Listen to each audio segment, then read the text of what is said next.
All right, so I want everyone to say it with me. Cellulite is a myth. Okay? And the reason cellulite is a myth is because it compartmentalized doesn't exist.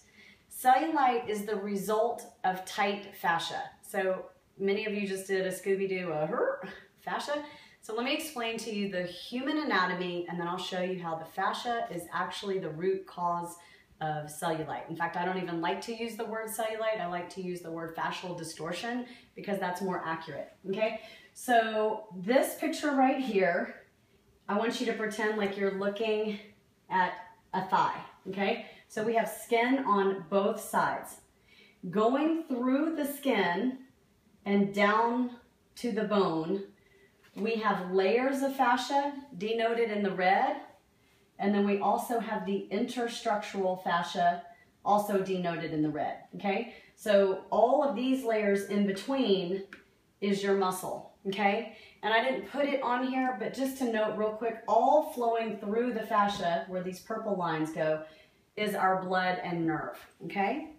So when we see the skin and the skin is nice and flat like this, that means that the fascia below it is also nice and flat. And the layer below that is nice and flat, etc., all the way through to the other side, okay? So if we have healthy, loose, pliable fascia, like you see in a steak when you pull it apart, this is the cobwebby stuff, okay? The layers of fascia are like what you see when you go up under chicken skin and you see a silky membrane, okay? So imagine if the fascia were to get angry, and I'll do another video on why it gets angry, but when it gets angry, it gets tight. And it starts to look like this, okay?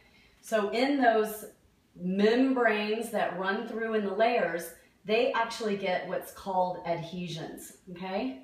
So that's the little hail damagey stuff that you see right below the skin. Then if you have deep divots in your legs or arm or stomach, it's because the bands of fascia are actually pulling the skin down and into those divots. So the way that the FasciaBlaster works, it actually really works in two ways. So when we're scrubbing that first layer, it breaks up these adhesions. So those of you who get really surface black and blue, it's from these guys, okay? Then as this begins to loosen, the claws are designed to go down into the interstructural and intramuscular fascia and start to break up adhesions layers deep. And these guys start to stretch out, almost like parting curtains. So you're not breaking the fascia, you're just separating it and lengthening it and restoring it.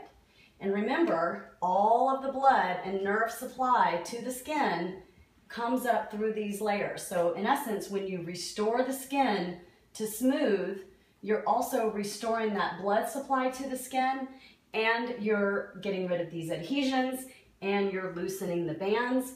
So it's a total restoration of the entire leg or whatever you're working. So when I hear about cellulite, just knowing the anatomy, you can say, you know what, that just makes total sense. And it also means that everything else that we're doing, like cutting these bands or pulling the skin up, or dry brushing the skin, you can see why that wouldn't work. Not that that doesn't make some impact, but it's not addressing the root cause, which is, say it with me, everybody, fascia or fascial distortion, okay? So as you watch the videos of how to use the FasciaBlaster to do this, just keep in mind this anatomy, and it'll answer a lot of your questions as you go and as you bruise and as you restore.